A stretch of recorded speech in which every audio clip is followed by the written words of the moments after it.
नमस्कार स्टूडेंट्स, हम एक बार फिर से आते हैं हमारे इस सेशन में जिसमें हम बात करते हैं कॉमन एरर्स पर जो अभी तक एसएससी के प्रीवियस ईयर क्वेश्चन पेपर्स में आ चुकी हैं। और इन्हें हमने किरण पब्लिकेशन 2023 एडिशन जिस पर लिखा हुआ है 16,500 प्लस से लिया है। पिछले सेशंस में हम 235 सेंटेंसेस पर कॉमन एरर्स पर बात कर चुके हैं। 236वें सेंटेंस से इस सेशन की शुरुआत करेंगे। मैं फिर से आपको बता देना चाहता हूं कि हम किरण पब्लिकेशन का 2023 एडिशन फॉलो कर रहे हैं, क्योंकि हमारी बेसिक रिसर्च में हमने पाया था कि ज़्यादातर बच्चों के पास 2023 एडिशन था। अगर आपके पास दूसरे एडिशन है, उससे पुराने या नए वाले, तो सीक्वेंस को आप अपने हिसाब से मिला लें। ठीक है, शुरू कर लेते हैं। अप्रोच आप हमारी जानते हैं, काफ़ी पिछले सेशंस में मैं इसके बारे में बता चुका हूं कि हम यहाँ पर सेंटेंसेस का सिंटैक्टिकल एनालिसिस करते हैं। और सिंटैक्टिकल एनालिसिस से मेरा मतलब होता है कि हम यहाँ पर लिखे हुए सेंटेंस में उसमें प्रत्येक वर्ड के फंक्शन को, उस फंक्शन के आधार पर उसका क्या पार्ट ऑफ स्पीच होना चाहिए, किस तरह की स्ट्रक्चर को, किस तरह की ग्रामेटिकल पैटर्न को, अरेंजमेंट को यूज़ किया गया है, किस मीनिंग को कन्वे करने के लिए, इन सारी चीज़ों पर ही बात करेंगे।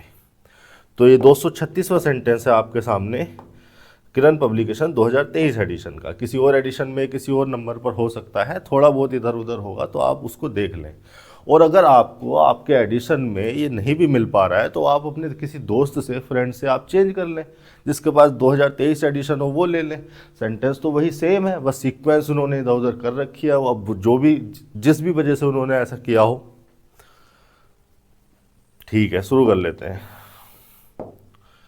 देखिए, सेंटेंस में गलती ढूंढने से पहले इसकी स्ट्रक्चर को जरा एनालाइज करेंगे। गलती तो खुद ब खुद हमारे सामने आ जाएगी।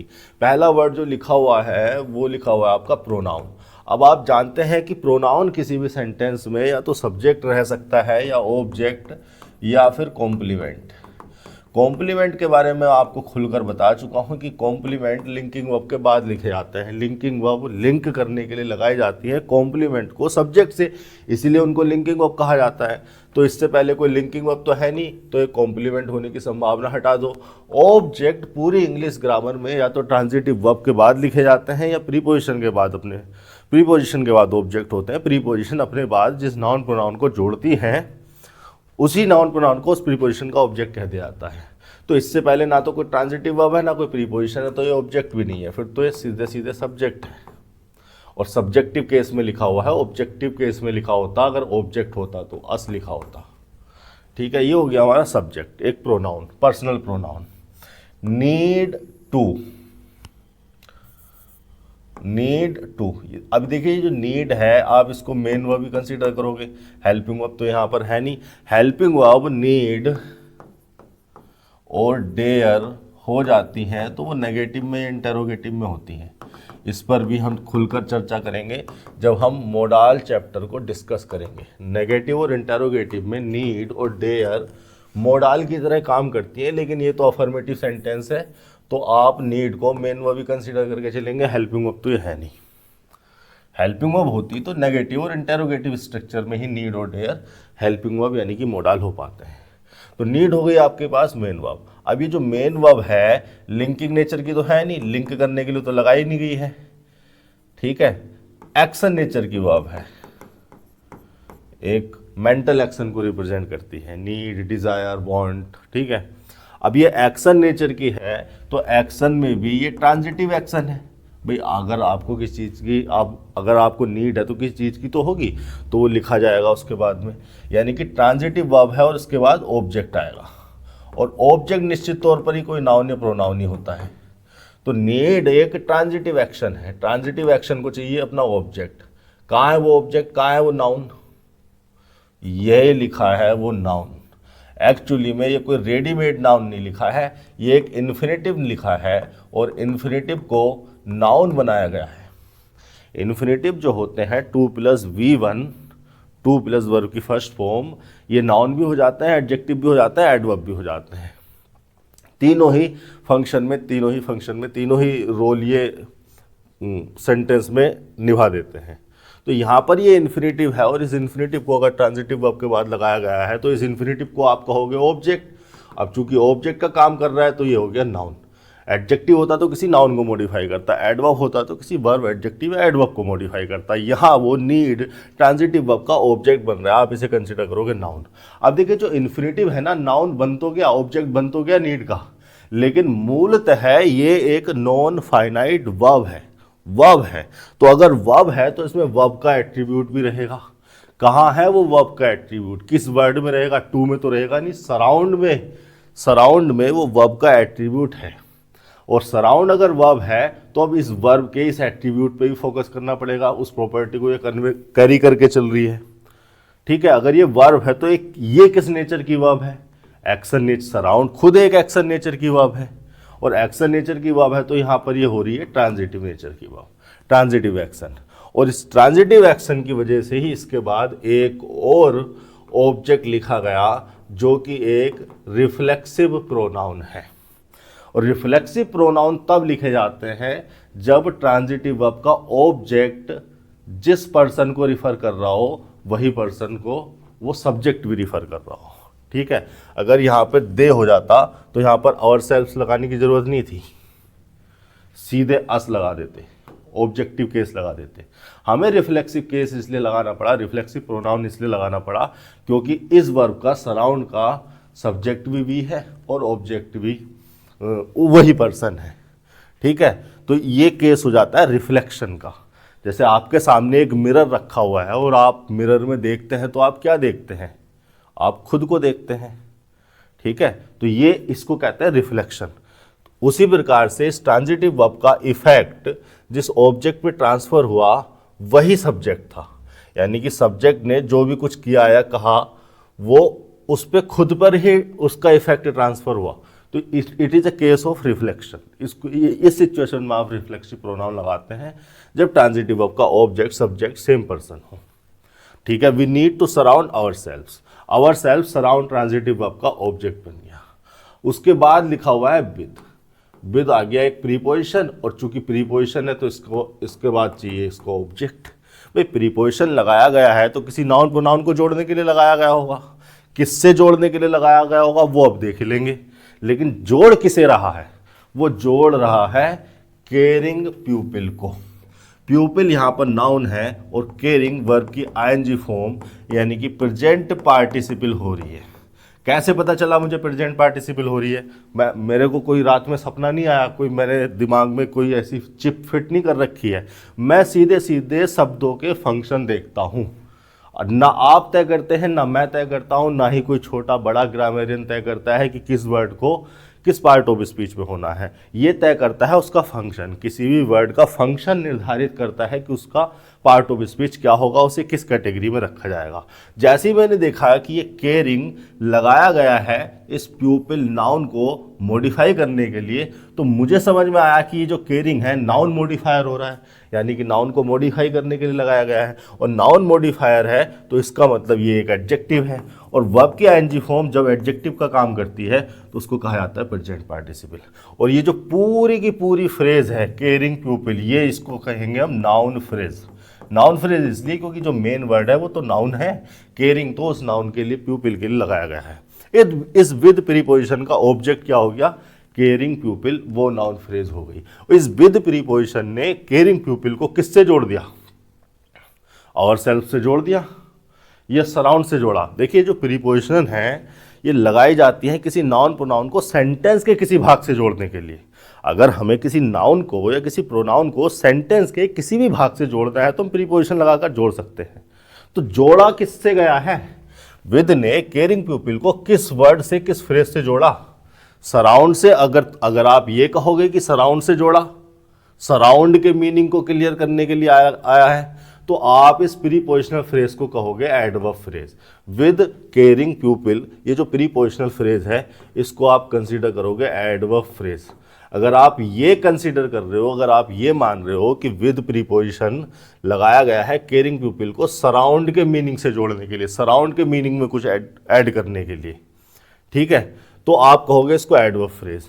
अगर आप में से कोई स्टूडेंट ये कहता है कि विद प्रीपोजिशन ने केयरिंग पीपल को आवर सेल्फ से जोड़ने की कोशिश की है, मीनिंग को वहां से अटैच किया जा रहा है, उस मीनिंग को, आवर सेल्फ के मीनिंग को मॉडिफाई करने के लिए विद केयरिंग पीपल आया है, तो आप ये कह रहे हो कि प्रोनाउन से जुड़ रही है ये फ्रेज, प्रीपोजिशनल फ्रेज प्रोनाउन से जुड़ रही है, तब आप इसे कहोगे एडजेक्टिव फ्रेज। कई बार सेंटेंसेस ऐसे लिखे होते हैं, स्ट्रक्चर ऐसे लिखे होते हैं कि दोनों तरीके से जस्टिफाई हो जाती है। जरा ध्यान से देखने दो, यहाँ पर क्या है, विद ने केयरिंग पीपल को आवर सेल्फ से जोड़ा नहीं, सराउंड के मीनिंग से जोड़ा गया है।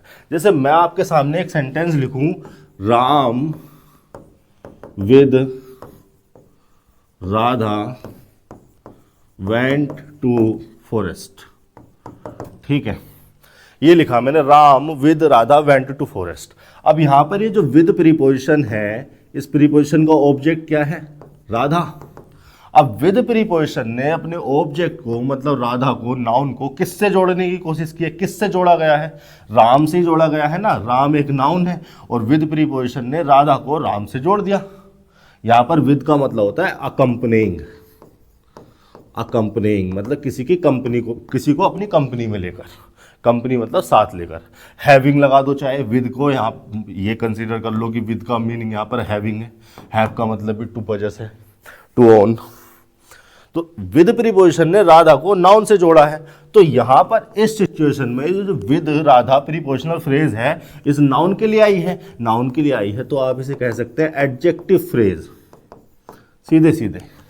लेकिन क्या यहाँ पे with caring people our self के लिए लगाया गया है, नहीं, सराउंड के मीनिंग को फर्दर मॉडिफाई करने के लिए लगाया गया है कि सराउंड कैसे करना है, तो इसको क्या कहेंगे आप, एडवर्ब फ्रेज कहेंगे, और ये हो रही है हाउ का रिप्लाई। तो संभवतः है आप इसको एडवर्ब ऑफ मैनर कंसीडर करके चलेंगे, ये जो prepositional phrase with caring people लिखी हुई है। इतनी बात समझ में आ गई, तो आगे चल लेते हैं। आगे लिखा हुआ है पर्टिकुलर। पर्टिकुलर एक एडजेक्टिव है, लव्ड वर्ब की थर्ड फॉर्म। अब देखिए वर्ब की थर्ड फॉर्म यहाँ पर इस तरह से लगी हुई है, तो वर्ब की थर्ड फॉर्म आपको मैं बता दूं, चलो ठीक है, आप में से कोई बच्चा ये कह सकता है सेकंड फॉर्म, हमें नहीं पता, अभी पर्टिकुलर पे आ रहे हैं, थोड़ा सा आगे पीछे का देखना पड़ता है। वर्ब की थर्ड फॉर्म कंसीडर कर लोगे लव्ड को, या वर्ब की सेकंड फॉर्म कंसीडर कर लोगे। वर्ब की सेकंड फॉर्म आती है पास्ट इंडेफिनिट के केस में, जब हम पास्ट इंडेफिनिट टेंस के द्वारा पास्ट के किसी पॉइंट को या पास्ट में हुए किसी इवेंट को बताने की कोशिश करते हैं, और वहां पर ये क्या होती है, मेन वर्ब होती है, और मेन वर्ब को चाहिए एक सब्जेक्ट। कहाँ है वो सब्जेक्ट, है ही नहीं भाई, केयरिंग पीपल नाउन था, सब्जेक्ट बनने का स्कोप था, लेकिन वो विद प्रीपोजिशन का ऑब्जेक्ट बन गया। अब जब वो विद प्रीपोजिशन का ऑब्जेक्ट बन गया तो अब इसका सब्जेक्ट थोड़ी बन पाएगा। वी एक प्रोनाउन था, वो सब्जेक्ट हो गया नीड का, तो इसके साथ तो कोई सब्जेक्ट है नहीं, तो इसको सेकंड फॉर्म तो मान ही नहीं सकते हो। थर्ड फॉर्म इसको मानोगे तो वर्ब की थर्ड फॉर्म मैं आपको बता दूं, या तो हैज हैव हैड के साथ आ जाती है, जब हैज हैव हैड के साथ आती है तब भी वो मेन वर्ब होती है। फिर से वही प्रॉब्लम आपके सामने आ गई कि वर्ब की थर्ड फॉर्म मेन वर्ब हो गई, तो अब इसका सब्जेक्ट ढूंढते फिरोगे सेंटेंस में, कहाँ है ही नहीं। वर्ब की थर्ड फॉर्म बी के साथ भी आ जाती है, बी प्लस वर्ब की थर्ड फॉर्म मैं आपको बता चुका हूं कई बार, बी प्लस वर्ब की थर्ड फॉर्म क्या हो जाता है, पैसिव का केस हो जाता है। लेकिन उस सिचुएशन में भी वर्ब की थर्ड फॉर्म को मेन वर्ब भी कंसीडर किया जाता है। जब मेन वर्ब हो गई तो फिर अब उसको सब्जेक्ट की जरूरत है। भाई अगर मेन वर्ब है तो उसका सब्जेक्ट जरूर होगा, बशर्ते सेंटेंस इंपरेटिव क्लोज ना हो, इंपरेटिव सेंटेंस ना हो। इंपरेटिव सेंटेंस बिना सब्जेक्ट के लिख दिए जाते हैं, ठीक है। तो अब इस वर्ब की थर्ड फॉर्म को मेन वर्ब तो कंसीडर कर ही नहीं सकते, क्योंकि इसके साथ कोई सब्जेक्ट ही नहीं। अब इसको मानना पड़ेगा हमें एडजेक्टिव, और एडजेक्टिव कौन सा, पास्ट पार्टिसिपल। पास्ट पार्टिसिपल जैसे मैं लिख दूं यहां पर रोस्टेड पीनट्स, तो पीनट्स हो गया नाउन, रोस्ट होगी वर्ब, और वर्ब की थर्ड फॉर्म से बना दिया रोस्टेड, तो ये रोस्टेड एडजेक्टिव है, इस नाउन को मॉडिफाई करने के लिए आया है। और जब वर्ब की थर्ड फॉर्म किसी नाउन को मॉडिफाई करने के लिए आए, नाउन मॉडिफायर हो जाए, मतलब एडजेक्टिव हो जाए, तो मैं उसको कहता हूं पास्ट पार्टिसिपल, ठीक है। तो यहां पर अगर इसको, अब मेन वर्ब तो है नहीं है वर्ब की थर्ड फॉर्म, क्योंकि इसके साथ कोई सब्जेक्ट नहीं है, इट मीन्स इसको पास्ट पार्टिसिपल यानी कि एडजेक्टिव कंसीडर करना पड़ेगा। और ये लगा हुआ है एक प्रोनाउन, तो ये एडजेक्टिव इस प्रोनाउन के लिए हो गया, बात तो सही है।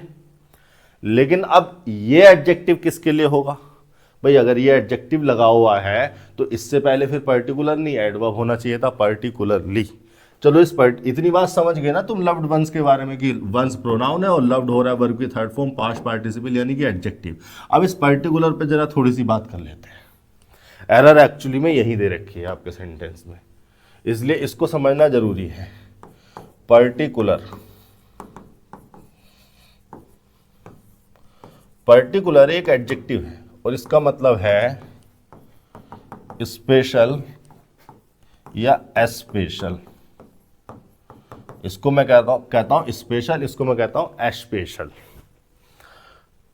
अब ये जो स्पेशल वर्ड है और एस्पेशल वर्ड है एक दूसरे के सिनोनियम ही होते हैं।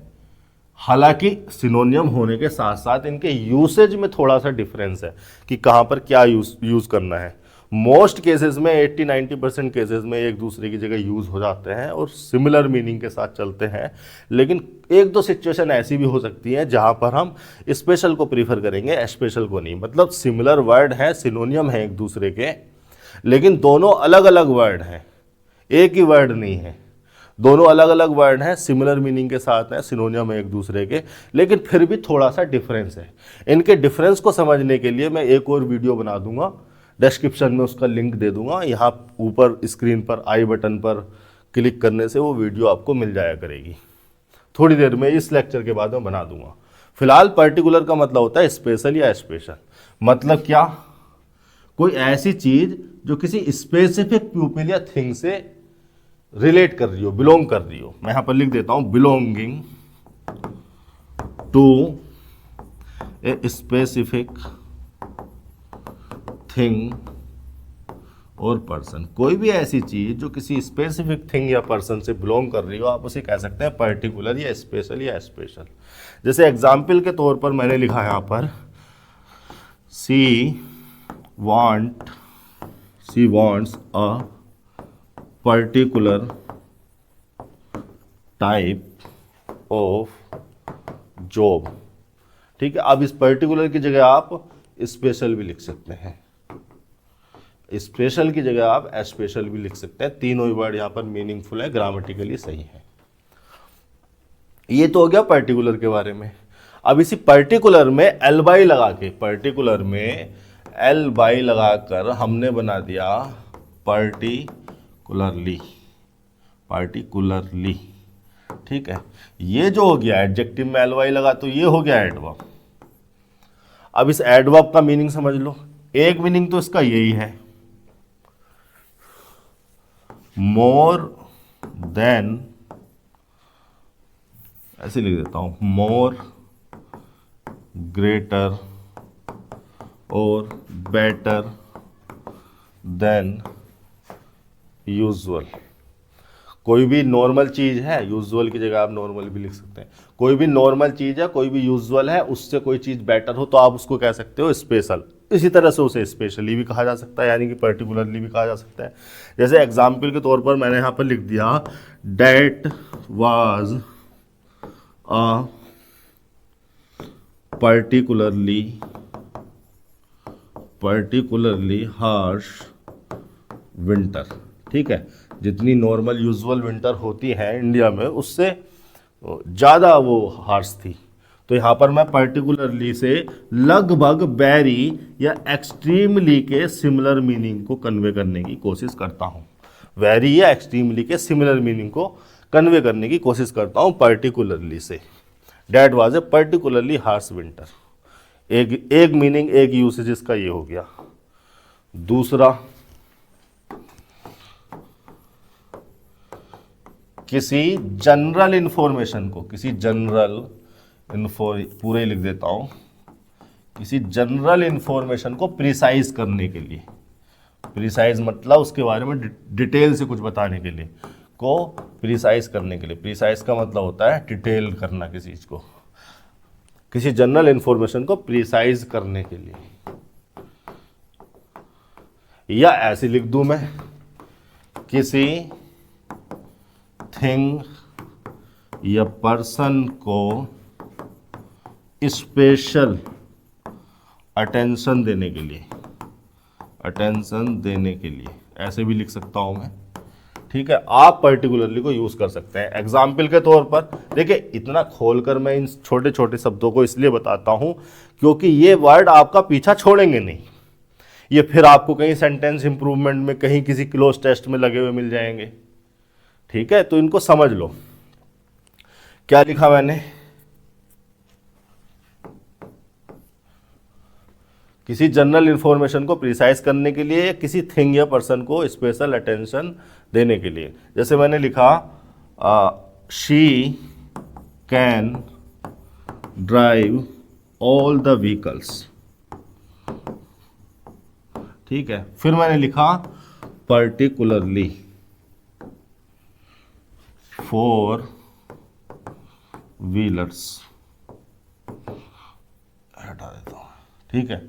सी can drive all the vehicles particularly four wheelers. अब देखो यहां पर इस पर्टिकुलरली को मैंने क्यों लगाया, व्हीकल्स को स्पेशल अटेंशन देने के लिए। व्हीकल्स तो एक जनरल इंफॉर्मेशन थी, सभी व्हीकल्स के बारे में बात कर दिया, लेकिन इस जनरल इंफॉर्मेशन को और ज़्यादा स्पेसिफिक करने के लिए, और ज़्यादा इसको प्रिसाइज करने के लिए, इसके बारे में डिटेल से बताने के लिए कि व्हीकल्स की बात तो हो रही है लेकिन specially four wheelers, she can drive all the vehicles specially four wheelers. अब यहाँ पर आप पर्टिकुलरली की जगह स्पेशली भी लगा सकते हो, एस्पेशली लगेगा यहाँ पर, ठीक है। वो जब मैं डिफरेंस बताऊंगा स्पेशल और एस्पेशल का, स्पेशल और एस्पेशल का जब डिफरेंस बताऊंगा तो स्पेशली और एस्पेशली का डिफरेंस भी उसी में बता दूंगा, परेशान होने की आवश्यकता नहीं है। लेकिन यहाँ इस जनरल इंफॉर्मेशन को और ज़्यादा प्रिसाइज करने के लिए आप पर्टिकुलरली या एस्पेशली को लगा सकते हैं, या इस थिंग को स्पेशल अटेंशन देने के लिए हमने यहाँ पर पर्टिकुलर लगाया हुआ है। इस तरीके से यूज हो जाती है। अब देखो यहाँ पर कुछ चीज़ें नोटिस करने वाली हैं। पर्टिकुलरली है तो एडवर्ब, लेकिन लगा है एक नाउन फ्रेज से पहले। फोर व्हीलर्स तो एक नाउन फ्रेज है, क्या एडवर्ब किसी नाउन फ्रेज के लिए आ सकते हैं? बिल्कुल नहीं। इसका मतलब ये नाउन फ्रेज एक्चुअली में नाउन फ्रेज तो है, लेकिन एक कहीं ना कहीं एक एडजेक्टिव की तरह भी काम कर रही है। ये फोर व्हीलर्स इस ऑल द व्हीकल्स जो फ्रेज हमने लगाई थी उसी को थोड़ा सा एग्जैक्ट करने की, प्रिसाइज करने की कोशिश कर रही है, इसी के बारे में इंफॉर्मेशन दे रही है। तो कहने को, देखने में, सुनने में, समझने में नाउन फ्रेज है, लेकिन काम एडजेक्टिव की तरह यानी कि नाउन मॉडिफायर की तरह कर रही है। एक चीज़ तो ये, तभी उससे पहले पर्टिकुलरली एडवर्ब लग गया। और दूसरी चीज ये कि अगर इसको नाउन फ्रेज भी कंसीडर करोगे, एक्चुअली में है नाउन फ्रेज ही है, तभी तो व्हीलर का व्हीलर्स कर दिया मैंने, एस लगा दिया। एडजेक्टिव में तो एस लगा नहीं सकते थे, हालांकि उसका फंक्शन थोड़ा सा वैसा है, मैं ये कह रहा हूं। अब है तो ये नाउन फ्रेज ही, फोर व्हीलर्स। किसी भी नाउन फ्रेज को अगर सेंटेंस में कहीं पर जोड़ना है तो हमें कोई ना कोई प्रीपोजिशन लगानी पड़ती है, या कंजंक्शन लगाओगे कोऑर्डिनेट नेचर का, और कंजंक्शन नहीं लगाना तो प्रीपोजिशन लगा के जोड़ना पड़ता है। प्रीपोजिशन का काम ही ये है, मैं तो पहले लेक्चर से चिल्ला के बता रहा हूं। लेकिन यहां पर कोई प्रीपोजिशन नहीं लगाई गई, बल्कि यहां पर मैंने लगाया कोमा। वो इसलिए क्योंकि ये जो पर्टिकुलरली फोर व्हीलर्स लिखी है ये एक तरह से एडिशनल इंफॉर्मेशन, एडिशनल क्लोज की तरह लगाई गई है। मैं यहां पर लिख देता हूं, एडिशनल क्लोज की तरह लगाई गई है। क्लोज लिख रहा हूं, एडिशनल फ्रेज है ना, वो गलती से क्लोज निकल गया मुझसे, एडिशनल फ्रेज की तरह लगाई गई है। एक एडिशनल फ्रेज है ऑल द व्हीकल्स के बारे में, इस जनरल इंफॉर्मेशन के बारे में इंफॉर्मेशन देने के लिए, उसको प्रिसाइज करने के लिए। और इसी वजह से मैंने यहां पर कोई प्रीपोजिशन लगा के फोर व्हीलर को नहीं जोड़ा, कोमा से लगा के अलग कर दिया, और पर्टिकुलरली लगा दी गई इस पूरी फ्रेज के लिए। ठीक है, तो ऐसी सिचुएशन में हम पर्टिकुलरली को यूज कर लेते हैं, और ये एक एडिशनल फ्रेज होती है, एडिशनल इंफॉर्मेशन होती है। सेंटेंस का हिस्सा है लेकिन एडिशनल है, ऐड किया गया है बाद में। सेंटेंस की स्ट्रक्चर में किसी ग्रामेटिकल अरेंजमेंट को में उसको जोड़ा नहीं गया है कोई प्रीपोजिशन लगा के, इतना कहा जा रहा है। और ऐसी आपको लिखी हुई मिलेगी, कहीं पर भी आपको कोमा लगाकर ही पर्टिकुलरली या स्पेशली लिखी हुई मिलेगी, अगर आप इस दूसरे वाले यूज में, दूसरे वाले मीनिंग में पर्टिकुलरली को यूज कर रहे हैं। तो यही यूसेज आपके सेंटेंस में दिया गया है। अगर आप ध्यान से देखें यहां पर तो क्या लिखा था पहले, we need to surround our selves with caring people. अब इन केयरिंग पीपल को और ज़्यादा प्रिसाइज करने के लिए या इन पर और ज़्यादा अटेंशन देने के लिए हमने क्या लगाया, हम उन केयरिंग पीपल की बात कर रहे हैं जो लव्ड वंस हो, ठीक है। तो हमने क्या लगाया यहाँ पर, पर्टिकुलरली लव्ड वंस। पहली चीज़ तो यहाँ पर कोमा नहीं लगाई इन्होंने। अब ये कोमा एसएससी ने हटा दिया या किरण पब्लिकेशन वालों ने हटा दिया, वो मुझे नहीं पता, लेकिन यहाँ पर कोमा होना चाहिए और पर्टिकुलर ना होकर यहाँ पर होना चाहिए पर्टिकुलरली, ठीक है। क्योंकि पर्टिकुलर एडजेक्टिव है जो किसी नाउन से पहले लगा होगा, लेकिन पर्टिकुलरली एक एडवर्ब है जो उस मीनिंग में आ जाएगा, अभी जो बताया था मैंने आपको।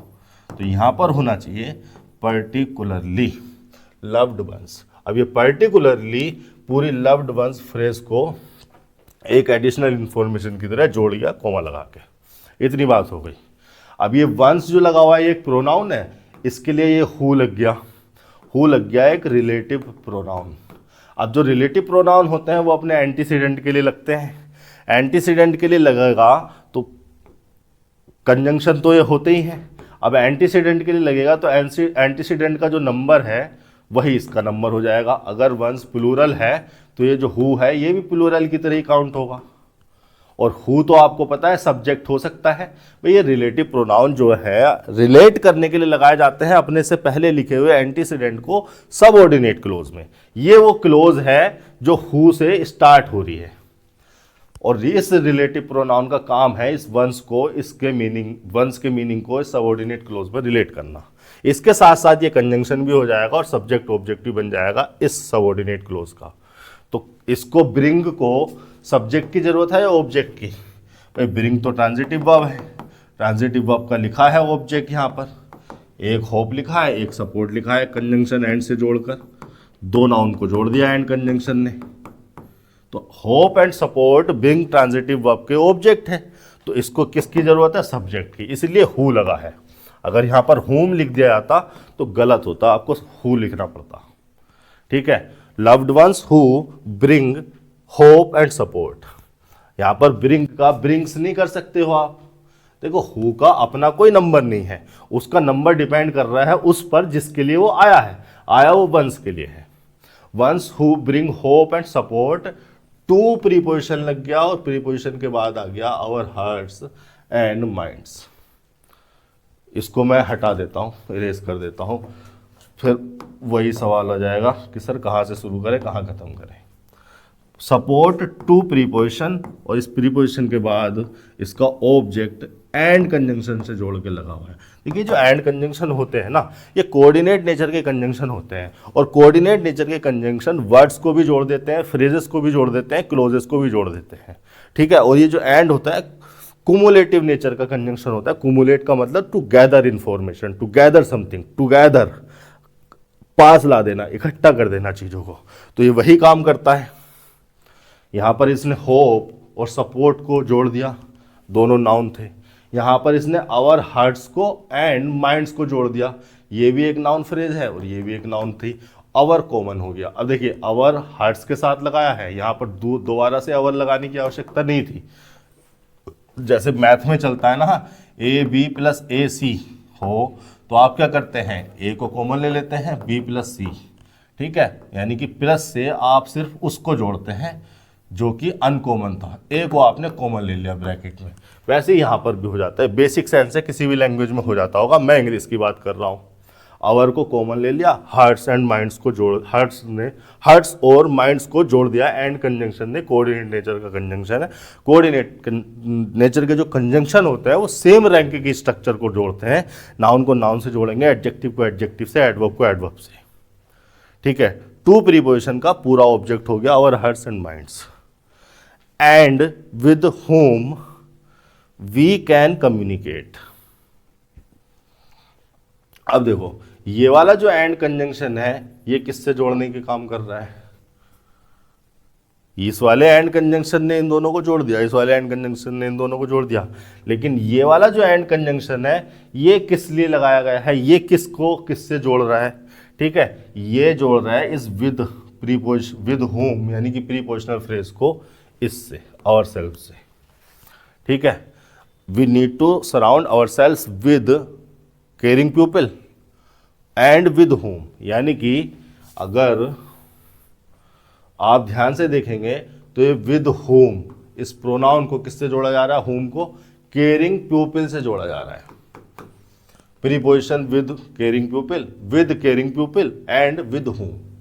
ठीक है, विद यहाँ पर दोनों जगह लगाए क्योंकि ये काफ़ी दूर हो गया था उससे, इसलिए लगा दिया गया होगा। पास में होता तो शायद नहीं भी लगाते। एंड कंजंक्शन लग गया, विद प्रीपोजिशन आ गई और प्रीपोजिशन का हो गया ऑब्जेक्ट होम। वी सब्जेक्ट हो गया, चूंकि प्रोनाउन है सब्जेक्ट होगा या ऑब्जेक्ट होगा। अब देखो कैन हेल्पिंग वर्ब हो गई, मोडाल है, और कम्युनिकेट हो गई मेन वर्ब। अब ये मेन वर्ब आपकी फिर से एक्शन नेचर की वर्ब है और एक्शन में भी ट्रांजिटिव एक्शन है। ट्रांजिटिव एक्शन है तो कहाँ है इसका ऑब्जेक्ट, ये रहा इसका ऑब्जेक्ट, इसका ऑब्जेक्ट है ये whom. And with whom we can communicate. Okay, तो ये हो गया आपका 236वां सेंटेंस। चलते हैं 237वें सेंटेंस से। इसी तरह से आपको अपनी रोज रखनी है अपनी। थोड़ा देखिए टाइम टेकिंग होता है, अब इतना अगर मैं चीज़ों को खोल के बता रहा हूँ तो समय तो लगेगा भैया, लेकिन एक बार ये चीज़ें कर ली तो जीवन भर के लिए आपके काम आने वाली हैं। यूनिसेफ, यूनिसेफ एक ऑर्गेनाइजेशन का नाम है। क्या है, United nation international children emergency fund. ठीक है, यहाँ पर लिख देता हूँ, यूनाइटेड नेशंस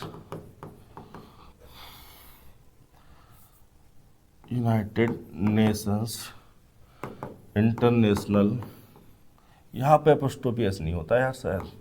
ठीक है, United Nations international children emergency fund. Okay, अब देखो ये जो यहां पर लिखी हुई है शॉर्ट फॉर्म, इसको हम कहते हैं अक्रोनियम। अक्रोनियम, और ये अक्रोनियम बनता है किसी भी फ्रेज के पहले लेटर से। यूनाइटेड का यू ले लिया, इसका एन ले लिया, इसका आई, इसका सी ले लिया, इसका ए ले लिया, इसका एफ ले लिया। पहले लेटर से लेकर ये वर्ड बना दिया जाता है अक्रोनियम। यानी कि acronym made, acronym is a word made up from first letter. एक बात तो ये हो गई। और दूसरा, ये जो अक्रोनियम है ना, इसको एक सिंगल वर्ड की तरह प्रोनाउंस किया जाता है। यहां पर लिख देता हूं, सिंगल वर्ड की तरह प्रोनाउंस किया जाता है। सिंगल वर्ड की तरह ही इसको बोला जाता है, की तरह प्रोनाउंस किया जाता है, प्रोनाउंस किया जाता है। सिंगल वर्ड की तरह मतलब यूनिसेफ बोला हमने, UNICEF नहीं बोला हमने, यूनिसेफ बोला। ठीक है, अब देखो जैसे एक हो गया SBI, एक हो गया SEBI। इसको क्या बोलते हैं, SEBI, security and exchange board of India. इसको क्या बोलते हो, स्टेट बैंक ऑफ इंडिया। ये भी शॉर्ट फॉर्म है SBI भी, और ये भी शॉर्ट फॉर्म है SEBI भी। इसको SEBI कहा जा रहा है, इसको कहा जा रहा है SBI, चूंकि ये एक्रोनियम है और ये है एक तरह का इनिशियलिज्म। इसको SBI को इंडिविजुअल लेटर प्रोनाउंस किया जाता है, इसको एक ही वर्ड बोल दिया जाता है। तो इन एक्रोनियम के साथ आर्टिकल द डेफिनेट लगाने की जरूरत नहीं है। वो बात सही है कि अगर किसी ऑर्गेनाइजेशन का नाम लिख रहे हो तो उस ऑर्गेनाइजेशन के नाम से पहले द आर्टिकल को लगा दिया जाता है, लेकिन अगर वो शॉर्ट फॉर्म लिखी है तो आपको देखना पड़ेगा कि वो अक्रोनियम है कि नहीं। अगर वो अक्रोनियम है, उसको एक सिंगल वर्ड की तरह प्रोनाउंस किया जाना है, तो आप उससे पहले द ना लगाएं। जैसे कि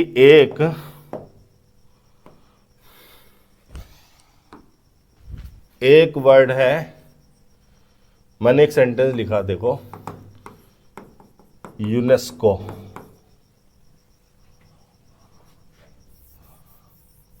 UNESCO is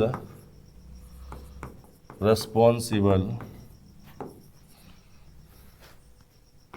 for world heritage sites. तो उसको मैं क्या बोल रहा हूँ, यूनेस्को बोल रहा हूँ। इसका मतलब भी ये भी यूनाइटेड नेशन की एजेंसी है, United Nation Educational Scientific Cultural Organization is responsible for world heritage site. इसके साथ में दाना लगाऊं, तो मैंने ये गूगल का पेज भी लगवाया था बोल के, ये है आपके सामने, आप ज़रा ध्यान से देखेंगे तो यूनिसेफ और यूनेस्को दोनों यूनाइटेड नेशन की एजेंसी हैं, वही विकिपीडिया के स्क्रीनशॉट वगैरह हैं ये। देखो यहाँ पर जब उसकी फुल फॉर्म लिखी गई, United Nations International Children's Emergency Fund in full, now officially United Nations Fund is an agency of the United Nations responsible for providing humanitarian and developmental aid to children worldwide. तो इससे पहले यहाँ पर the article लगाया गया है जब full form लिखी गई सेंटेंस में। यूनाइटेड नेशंस को यूएन बोला जाता है, यूएन, इसको जब फुल फॉर्म लिखी गई सेंटेंस में तो इससे पहले द आर्टिकल लगाया गया है। यहां पर भी देख लो, यूनेस्को की बात आप कर रहे थे, जब यूनेस्को को एक सेंटेंस में लिखा गया खोलकर United Nations Educational Scientific and Cultural Organization, तो उससे पहले द आर्टिकल लगाया गया। ओके, तो अगर फुल फॉर्म आप लिख रहे हैं सेंटेंस में तो आप द आर्टिकल लगाएंगे क्योंकि वो ऑर्गेनाइजेशन का नाम है, लेकिन ये एक्रोनियम से पहले लगाने की जरूरत नहीं है, एक्रोनियम से पहले द नहीं लगाया जाता। एक बात तो ये बैठा लो दिमाग में। दूसरी बात ये कि मैंने भी आपको बताया था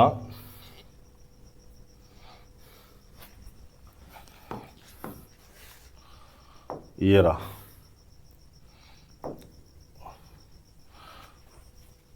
कि जैसे एसबीआई, सीबीआई है ना, एसबीआई, आरबीआई, एफबीआई, ये क्या है, ये भी एक तरह की ऑर्गेनाइजेशन ही है, लेकिन ये सारे के सारे वर्ड क्या है, इनिशियलिज्म है, इनिशियलिज्म्स बोलते हैं।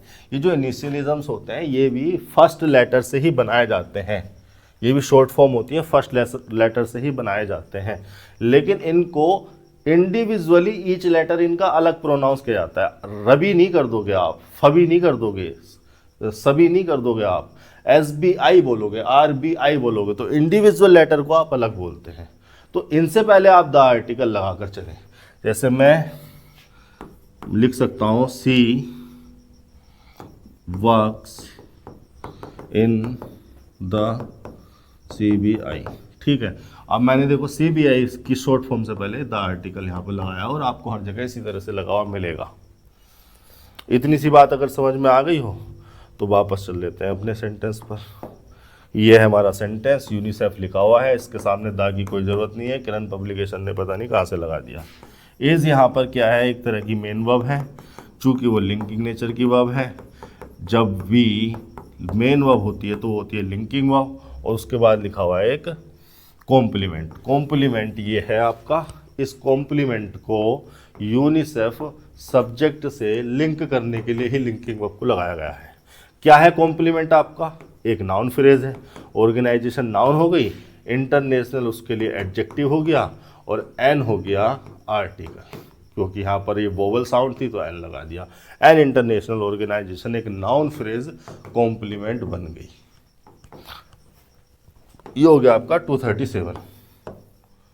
238 पर चल लेते हैं।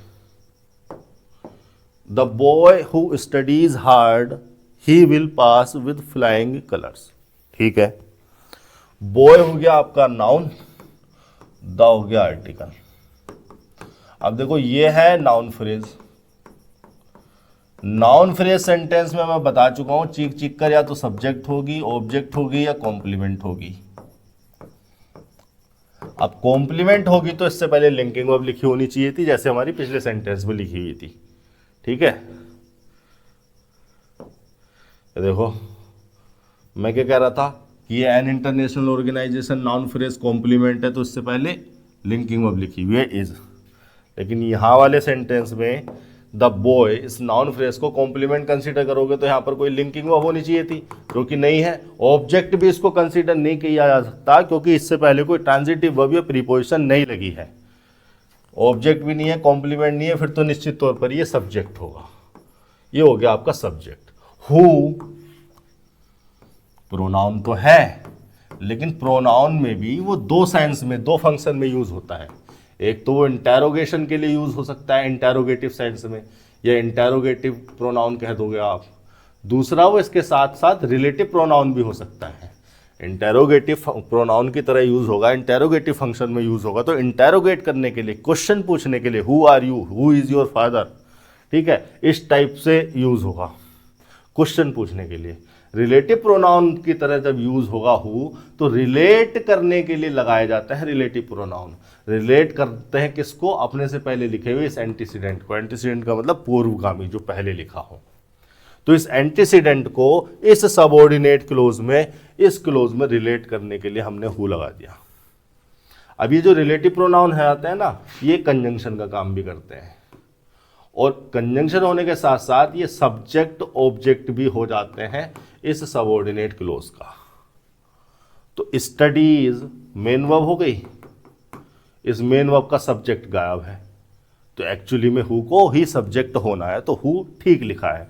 हुम लिखा होता तो गलत हो जाता, क्योंकि स्टडीज मेन वर्ब को सब्जेक्ट चाहिए। देखो एक बात तो ये कि स्टडीज को मेन वर्ब है और उसको सब्जेक्ट चाहिए, और ये रिलेटिव प्रोनाउन हु सब्जेक्ट हो गया स्टडीज का। लेकिन एक सब्जेक्ट हमने यहां पर छोड़ा हुआ है जिसकी हमें मेन वर्ब अभी चाहिए। The boy who studies, studies main verb हो गई, और ये जो मेन वर्ब है लिंकिंग नेचर की तो है नहीं, एक्शन नेचर की है।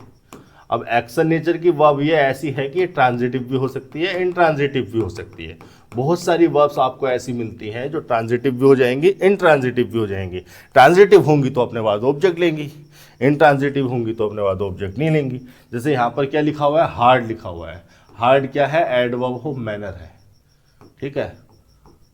हार्ड का मतलब यहाँ पे है with many efforts, okay, with many efforts, with difficulty, ऐसा हार्ड का मीनिंग आ रहा है। आप यहां पर ऐसे भी लिख सकते थे, सी, देखो जैसे एक सेंटेंस मैंने लिखा, सी स्टडीड लॉ, वो एडवोकेट है, उसने लॉ को स्टडी किया है, तो लॉ क्या हो गया? यहाँ पर नाउन हो गया, और यहाँ पर स्टडीड को कंसीडर करोगे आप ट्रांजिटिव वर्ब, और इसको ऑब्जेक्ट कंसीडर करोगे लॉ को, स्टडी का।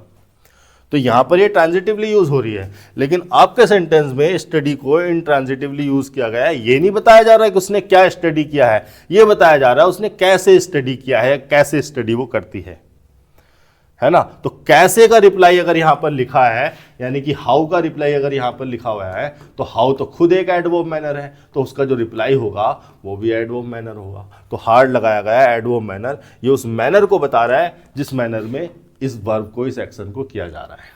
इतनी बात हो गई। अब यहां पर इन्होंने फिर एक, इसके बाद फिर एक प्रोनाउन लगा दिया जिसको कि इन्होंने सब्जेक्ट बनाया हुआ है विल पास का। विल पास हेल्पिंग वर्ब हो गई, विल हेल्पिंग वर्ब हो गई, पास हो गई मेन वर्ब, और इस पास मेन वर्ब को भी आप एक्शन वर्ब भी कंसीडर करेंगे, और ये एक्शन वर्ब भी ट्रांजिटिव भी हो सकती है, इनट्रांजिटिव भी हो सकती है। आप ऐसे भी लिख सकते थे, सी विल पास दिस एग्ज़ाम, या सी विल पास एनी एग्ज़ाम। मैं अगर यहाँ पर लिख दूँ सी विल पास एनी एग्ज़ाम, तो ये पास क्या है, मैंने ट्रांजिटिवली यूज कर ली, और इसका ऑब्जेक्ट क्या है? एनी एग्ज़ाम, एग्ज़ाम नाउन और एनी डिटर्मिनर। लेकिन यहां पर पास को मैं इनट्रांजिटिवली यूज कर रहा हूं, क्योंकि आगे कोई ऑब्जेक्ट तो लिखा नहीं है। विद फ्लाइंग कलर्स तो कुछ और ही है, अभी बताऊंगा उसके बारे में। लेकिन सवाल मेरा आपसे ये है कि ये जो विद फ्लाइंग कलर्स है, ये तो प्रीपोजिशनल फ्रेज हो गई, अपने हिसाब से एडजेक्टिव या एडवर्ब बन जाएगी। भाई प्रीपोजिशनल फ्रेज एडजेक्टिव एडवर्ब बन जाती है, वो ही बन जाएगी, देख लेंगे। लेकिन मेरा सवाल आपसे ये है कि ये जो सब्जेक्ट था, इसके लिए मेन वर्ब कहाँ गई? एक्चुअली में हमने यहां पर दूसरा सब्जेक्ट इंट्रोड्यूस कर दिया ही उस बॉय के लिए, जिसकी जरूरत नहीं थी। जब सब्जेक्ट हमने शुरू में लगा दिया, तो अब यहां पर दोबारा उसी के लिए कोई प्रोनाउन लगाने की आवश्यकता थोड़ी थी। यही को हमने जबरदस्ती लगाया हुआ है, लगाया बॉय के लिए गया है, लेकिन इसको लगाने की आवश्यकता नहीं है जब वो the boy subject noun phrase लिखी हुई है। ऐसे सेंटेंस में, ऐसे कॉम्प्लेक्स सेंटेंस में जहां पर रिलेटिव प्रोनाउन वगैरह लगे हुए हो, ऐसे गिन लिया करो। जितनी वर्ब होनी चाहिए उतनी नाउन होने चाहिए, जितने वर्ब उतने सब्जेक्ट होने चाहिए। 2 वर्ब हैं तो 2 सब्जेक्ट होने चाहिए, 3 वर्ब हैं तो 3 सब्जेक्ट होने चाहिए। अब देखो verb number 1, subject number 1, verb number 2, subject number 2, तो अब और कोई तो वर्ब है ही नहीं जिसके लिए सब्जेक्ट हो पाए, तो हटाओ इसको। ठीक है, the boy who studies hard will pass with flying colours. ये जो विद फ्लाइंग कलर्स आपके सामने लिखी हुई है, ये प्रीपोजिशनल फ्रेज, एक इडियोमेटिक एक्सप्रेशन है आपका विद प्रीपोजिशन, और इस प्रीपोजिशन के बाद लग गया ऑब्जेक्ट फ्लाइंग कलर्स। ठीक है, विद फ्लाइंग कलर्स का मीनिंग होता है, इडियोमेटिक एक्सप्रेशन है, प्रीपोजिशनल फ्रेज है, और एडवर्ब हो मैनर ये हो जाती है। प्रीपोजिशनल फ्रेज में आपको कई बार बता चुका हूं, सेंटेंस में एडजेक्टिव एडवर्ब के फंक्शन में आ जाती हैं। क्यों? क्योंकि भैया प्रीपोजिशन को लगाया गया है किसी नाउन प्रोनाउन को सेंटेंस के किसी भाग से जोड़ने के लिए, तो जिससे जोड़ेगी उसके लिए वो आई होगी वो प्रीपोजिशनल फ्रेज। अगर वो किसी नाउन के लिए आई है, नाउन से जुड़ रही है, तो उसको एडजेक्टिव फ्रेज कह दोगे। अगर किसी वर्ब एडजेक्टिव एडवर्ब से जुड़ रही है तो एडवर्ब फ्रेज कह दोगे। तो विद फ्लाइंग कलर्स जुड़ रही है पास के मीनिंग से। कैसे पास किया? तो ये हो गया एडवर्ब मैनर। और विद फ्लाइंग कलर का मतलब होता है विद डिस्टिंक्शन, या विद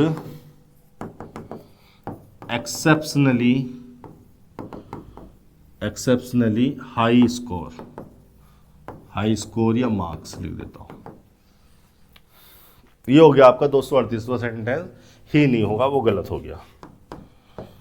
239 पर चल लेते हैं। क्या लिखा हुआ है? As a person who believes that honesty is the best policy, I feel that politics are not my cup of tea. As a person, देखिए जो एज वर्ड है ना, कंजंक्शन भी हो जाता है और प्रीपोजिशन भी हो जाता है और एडवर्ब भी हो जाता है। मैं इसके सारे फंक्शंस को, एडवर्ब के फंक्शन को भी, कंजंक्शन के फंक्शन को भी, प्रीपोजिशन के फंक्शन को भी पिछली सारी वीडियोस में कहीं ना कहीं किसी न किसी तरीके से डिस्कस कर चुका हूं। जब भी ये मेरे सामने आया मैं इसके बारे में बता चुका हूं। आप अगर मेरी वीडियो सीक्वेंस से देख रहे हैं तो आपको इसके बारे में पता होगा। इसके अलावा जब मैं एडवर्ब चैप्टर पर बात करूंगा, एडवर्ब चैप्टर के कॉन्सेप्ट डालूंगा, तब तो मैं एज को पढ़ाऊंगा ही। कंजंक्शन के टाइम पर भी मैं इसको एज को पढ़ाऊंगा। फिलहाल आप इतना समझिए कि एज, एडवर्ब, कंजंक्शन, प्रीपोजिशन तीनों हो सकता है। क्या आप देखकर बता सकते हैं कि एज को यहाँ पर एडवर्ब की तरह यूज़ किया गया है, कंजंक्शन की तरह या प्रीपोजिशन की तरह? देखो, एज अगर एडवर्ब होता तो किसी एडजेक्टिव से पहले लगा होता। कोई एडजेक्टिव है क्या यहाँ पर? पर्सन तो एक नाउन है और ये लगी हुई है ए आर्टिकल इसके लिए, मतलब ये तो एक नाउन फ्रेज लिखी हुई है, मतलब एडवर्ब तो ये है नहीं। कंजंक्शन जब ये होता है एज, तो एक तो ये बिकॉज के मीनिंग को, बिकॉज के सिमिलर मीनिंग को रिफर करता है। कंजंक्शन है तो 2 क्लोजेस को जोड़ेगा, वो बात सही है, लेकिन जब जोड़ेगा तो ये बिकॉज के मीनिंग को कन्वे करते हुए जोड़ेगा। दूसरा, ये टाइम कंजंक्शन भी हो जाता है, टाइम का भी रिफरेंस दे देता है। इस पर भी मैंने टेंस लेक्चर में वीडियो डाली हुई है, एज के टाइम रिलेवेंट फंक्शन को लेकर। एज जब कंजंक्शन होता है तो उसका टाइम रिलेवेंट फंक्शन को लेकर मैंने एक सेपरेट वीडियो डाली हुई है, आप जरूर देखें, डिस्क्रिप्शन में लिंक दे दूंगा। एज पे भी डाली है, एज सून एज पे भी डाली है। अभी टेंस चैप्टर में बहुत कुछ बचा है बताने को, ही बताऊंगा उसके बारे में। फिलहाल देखिए, एज अगर कंजंक्शन होता तो 2 क्लोजेस को जोड़ने के लिए आता, जबकि अगर हम ध्यान से देखें तो एक कंजंक्शन डैट यहाँ पर लगाया गया है जिसने इस honesty is the best policy वाली क्लोज को जोड़ दिया। एक कंजंक्शन डैट यहाँ पर लगाया गया है जिसने इस क्लोज को जोड़ दिया। और हु बिलीव्स, एक कंजंक्शन ये एक रिलेटिव प्रोनाउन के रूप में लगाया गया है। तो जितनी क्लोजेस हैं उनके हिसाब से जितने कंजंक्शन हमें चाहिए थे वो तो ऑलरेडी सेंटेंस में लगे हुए हैं। और एज के द्वारा हम यहाँ पर किसी टाइम को तो बता नहीं रहे, हमने तो यहाँ पर एक पर्सन लिखा हुआ है, हम तो यहाँ पर एक रोल को रिफर कर रहे हैं। तो यहाँ पर एज कंजंक्शन है ही नहीं, एक्चुअली में एज यहाँ पर प्रीपोजिशन है और प्रीपोजिशन के बाद लिखा हुआ है ऑब्जेक्ट। जैसे मैं आपके सामने एक सेंटेंस लिखूं, सी वर्क्स एज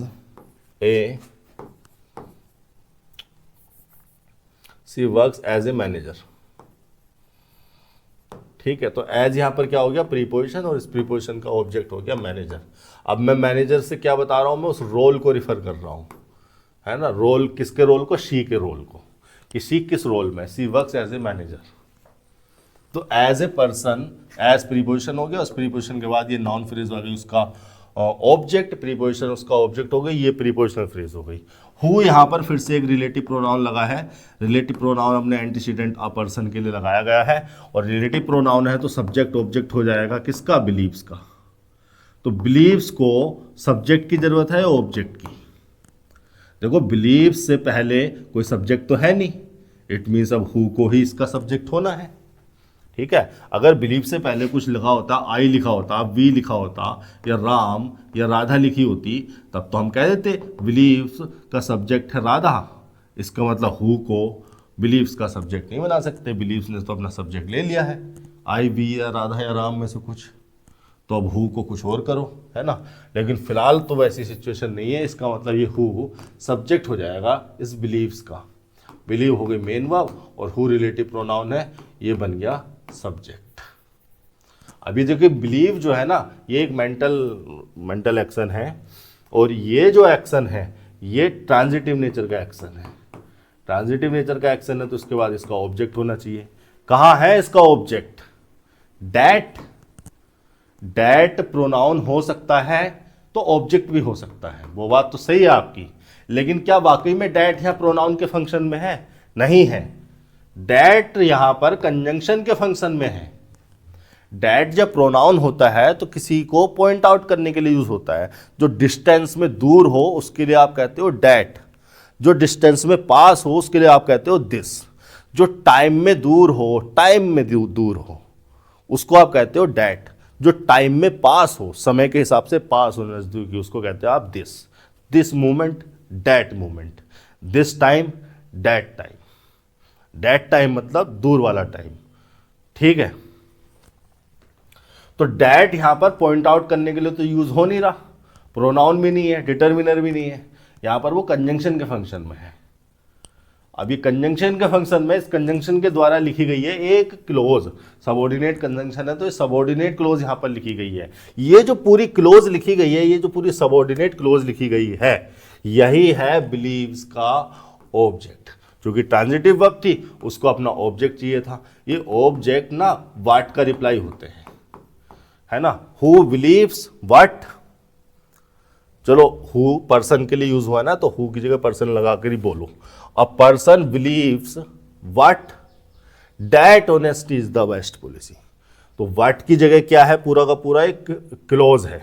अब ये क्लोज अगर ऑब्जेक्ट हो रही है तो ये क्या है, ऑब्जेक्ट तो नाउन या प्रोनाउन ही हो सकते हैं, प्रोनाउन का तो है स्कोप है नहीं, तो ये है एक नाउन क्लोज, ठीक है। That honesty is the best policy, honesty हो गया यहाँ पर नाउन, सब्जेक्ट हो गया, ऑब्जेक्ट और कॉम्प्लीमेंट तो यहाँ पर हो नहीं पाएगा क्योंकि इससे पहले कोई लिंकिंग वर्ब, ट्रांजिटिव वर्ब या प्रीपोजिशन है नहीं, कंजंक्शन लिखा हुआ है। इज यहाँ पर मेन वर्ब लगी हुई है जो कि एक लिंकिंग वर्ब के फंक्शन में है, और लिंकिंग वर्ब ये है तो इसके बाद चाहिए इसको complement.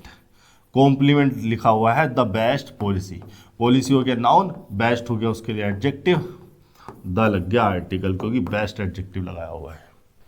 That honesty is the best policy. इतनी बात समझ में आ गई यहां पर। अब देखो यहां पर लगा हुआ है एक आई प्रोनाउन। अब एक बात यहां पर दिमाग में आनी चाहिए गुरुजी कि डैट कंजंक्शन लगाया हमने जब हमने दूसरी क्लोज स्टार्ट की, और इस डैट कंजंक्शन ने किस किस क्लोज को जोड़ दिया, हु बिलीव्स और that honesty is the best policy को जोड़ दिया इस डैट कंजंक्शन ने। मतलब डैट कंजंक्शन ने honesty is the best policy इस 2 नंबर की क्लोज को, और हु बिलीव्स यानी कि इस वाली क्लोज को, इन दोनों क्लोज इसको जोड़ दिया।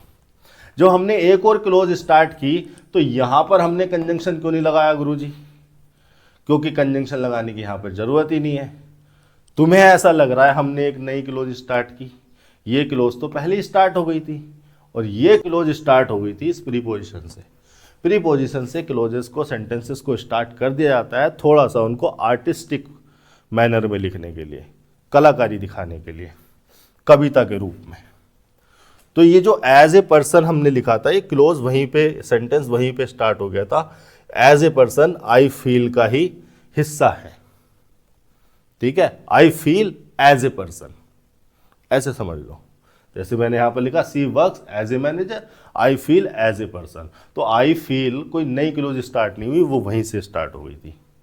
तो कंजंक्शन लगाने की लिए तो जरूरत ही है नहीं। हाँ, as a person I feel से हु बिलीव्स को जोड़ने के लिए रिलेटिव प्रोनाउन लगाया, ठीक है। इसको देखो, मैं चीज़ों को बहुत ज़्यादा मुझ पर आरोप लगाए जाते हैं कि सर आप ज़बरदस्ती चीज़ों को घुमाते हैं। मैं नहीं घुमाता हूँ, चीज़ें घुमाई हुई हैं, मैं कोशिश करता हूँ आपकी खोपड़ी में डालने की। ये सेंटेंस ना ऐसे लिखा हुआ है, I feel as a person who believes that honesty is the best policy. अब ये जो इतनी सही सही बातें मैं तुमको बता रहा हूं ना, ये तुम्हारे PQRS में कितनी हेल्प करने वाली है। तुम्हें पता होगा कि सेंटेंस की स्ट्रक्चर को इधर उधर लिखा गया है, तब भी आप उसकी सिंटैक्स को पकड़ पाएंगे। I feel as a person who believes that honesty is the best policy. Who relative pronoun लग गया इससे जुड़ने के लिए, और डैट लग गया अब इस हु बिलीव्स और ऑनेस्टी को जोड़ने के लिए, ठीक है। चलो आगे चलते हैं।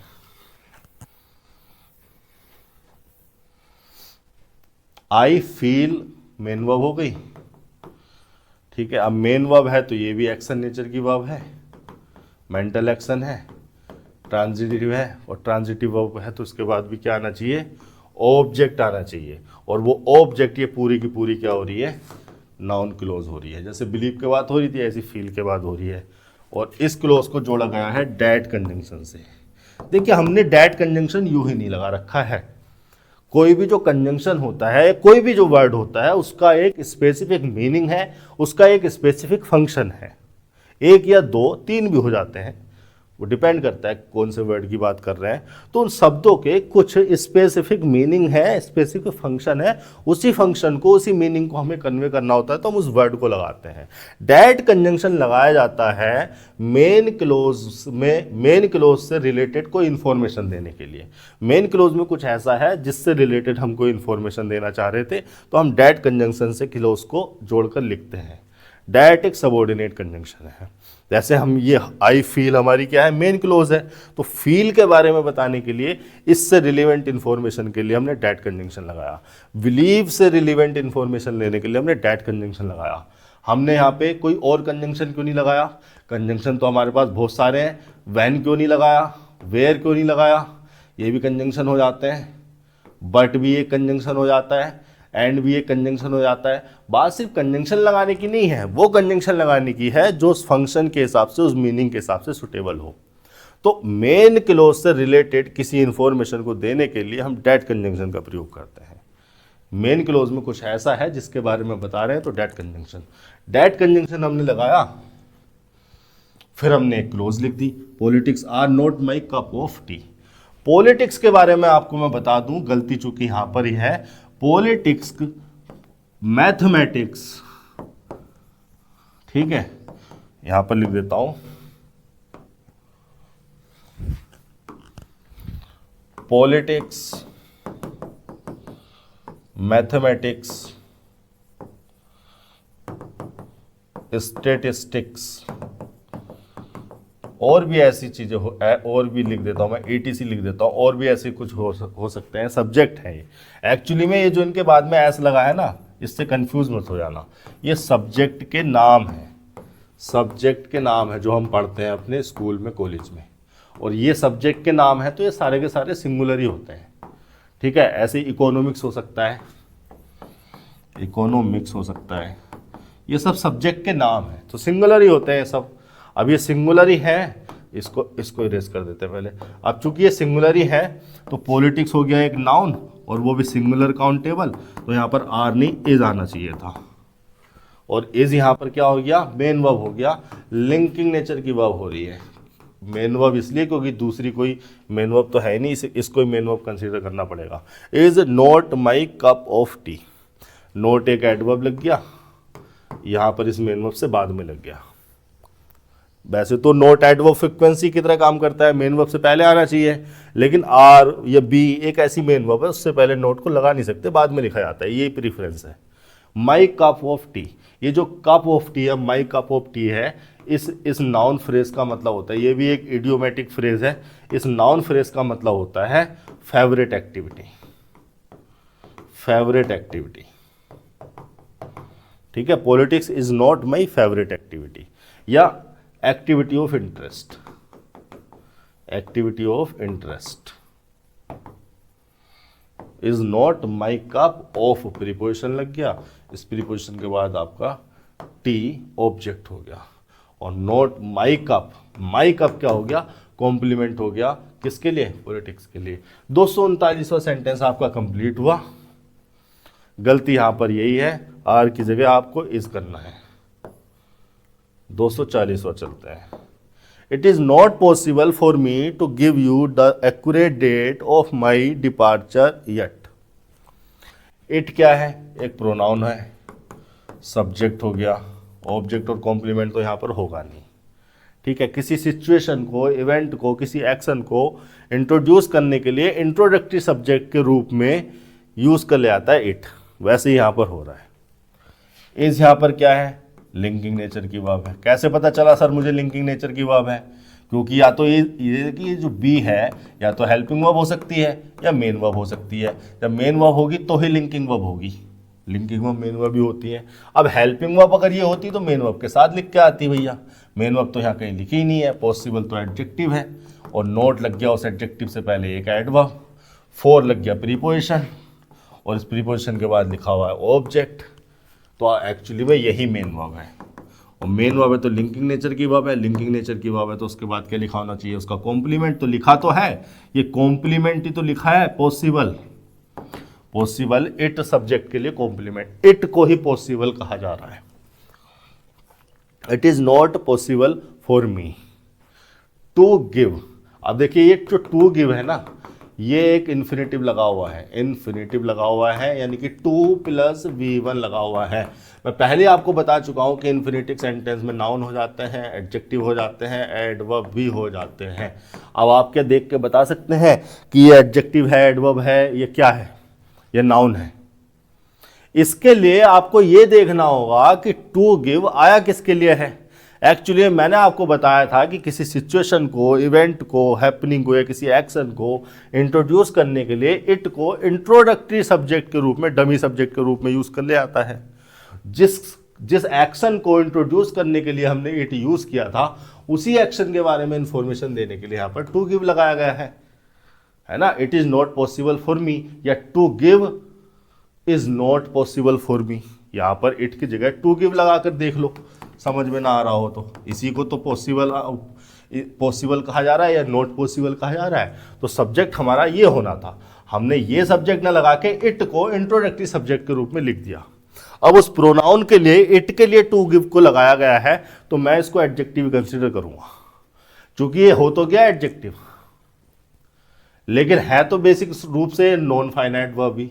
वर्ब है तो हमने इसमें वर्ब का एट्रीब्यूट चेक किया, तो पाया कि ये जो वर्ब है, ये जो गिव है, ये तो डाई ट्रांजिटिव नेचर की वर्ब है। डाई ट्रांजिटिव नेचर की वर्ब के बारे में मैं आपको बता चुका हूं, लेक्चर पूरा का पूरा पढ़ा हुआ है, डिस्क्रिप्शन में लिंक भी है, आप इसको जरूर देख लें। डाई ट्रांजिटिव नेचर की वर्ब वो वर्ब होती है जो अपने बाद दो ऑब्जेक्ट लेती है, और दो ऑब्जेक्ट होते हैं। पहला तो होता है होम का रिप्लाई, यानी कि कोई पर्सन ही रहेगा, और दूसरा होता है व्हाट का रिप्लाई, यानी कि कोई थिंग रहेगी। एब्स्ट्रैक्ट थिंग भी हो सकती है, फिजिकल थिंग भी हो सकती है। जैसे द एक्यूरेट डेट एक एब्स्ट्रैक्ट थिंग है, मैं माइंड में ही एग्जिस्ट करती है, वैसे नहीं। पेन ये फिजिकल थिंग है, इसके कुछ पैरामीटर्स हैं, नाप सकते हैं, इसको तोल सकते हैं, खरीद सकते हैं, तोड़ सकते हैं। डेट के साथ वैसा नहीं है, ठीक है। To give you the accurate date, you पहला ऑब्जेक्ट है गिव का, ये दूसरा ऑब्जेक्ट है, इसको इनडायरेक्ट ऑब्जेक्ट कहा जाता है, इसको डायरेक्ट ऑब्जेक्ट कहा जाता है। ये होम का रिप्लाई है किसको, व्हाट का रिप्लाई है क्या। तो किसको दिया, क्या दिया, है ना, गिव, होम एंड व्हाट। इतनी बात हो गई। अब देखो मैं आपको इस एक्यूरेट वर्ड के बारे में थोड़ा सा बता देता हूं। ये तो आपको पता चली गया कि एक प्रोनाउन है, ऑब्जेक्ट हो रहा है गिव का, और ये नाउन फ्रेज भी ऑब्जेक्ट हो रही है किसका, गिव का, दूसरा वाला। और ये जो नाउन फ्रेज है, डेट हो गया नाउन और एक्यूरेट हो गया एडजेक्टिव, और द हो गया आर्टिकल इस नाउन के लिए।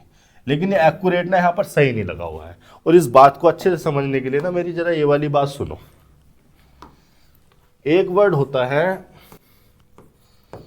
एक्यूरेट, एक ऐसी सिमिलर वर्ड है प्रीसाइज,